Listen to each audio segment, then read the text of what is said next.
L'incendie d'une Tesla demande 45 000 litres d'eau pour être maîtrisé. 45 000! Ah oui, quand même.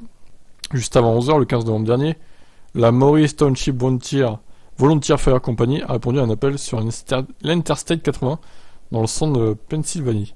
Ce n'est que plusieurs heures et des milliers de litres d'eau plus tard que la Tesla en feu a finalement pu être retirée de la route en toute sécurité. Heureusement, personne n'a été blessé dans l'incident.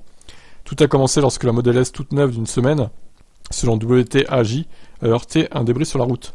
Selon l'un des occupants, après que l'objet ait heurté le dessous d'un Model S, de la fumée a commencé à émaner du véhicule. Le conducteur s'est rapidement arrêté. Les 3 occupants ainsi que leurs chiens sont sortis de la voiture en toute sécurité. Ils ont eu le nez creux, la Model S a rapidement pris feu avant de finir entièrement carbonisée.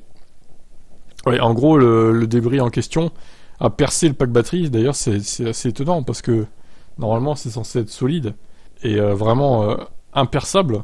Alors, à moins que le débris en question était vraiment très pointu et ça ait percé le pack d'une certaine manière, c'est étonnant quand même. Ils ont pas eu de chance. Donc, selon les pompiers, les 2 camions citernes ont rapidement vidé leurs 4000 gallons, soit près de 15 000 litres d'eau sur la voiture, mais c'était insuffisant.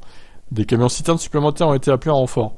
Au total, c'est 45 500 litres d'eau qui ont été nécessaires. C'est bien plus que l'incendie d'une voiture thermique qui demande en général 2000 litres. Ouais, 7 fois moins, quoi. Non, même plus. 22 fois moins. 23 fois moins, presque.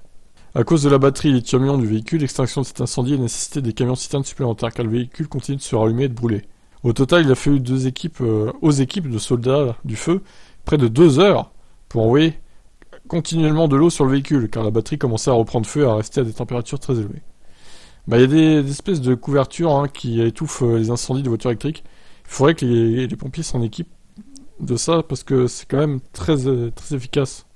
Les batteries lithium-ion peuvent entrer dans ce qu'on appelle un embrasement thermique, entraînant un incendie qui demande énormément d'efforts pour être éteint. Des recherches ont montré que les véhicules électriques sont moins susceptibles de prendre feu que des thermiques ou hybrides. Malheureusement, lorsqu'ils prennent feu, c'est bien plus compliqué à maîtriser. Voilà. Vous en pensez quoi de ça? Allez, ciao.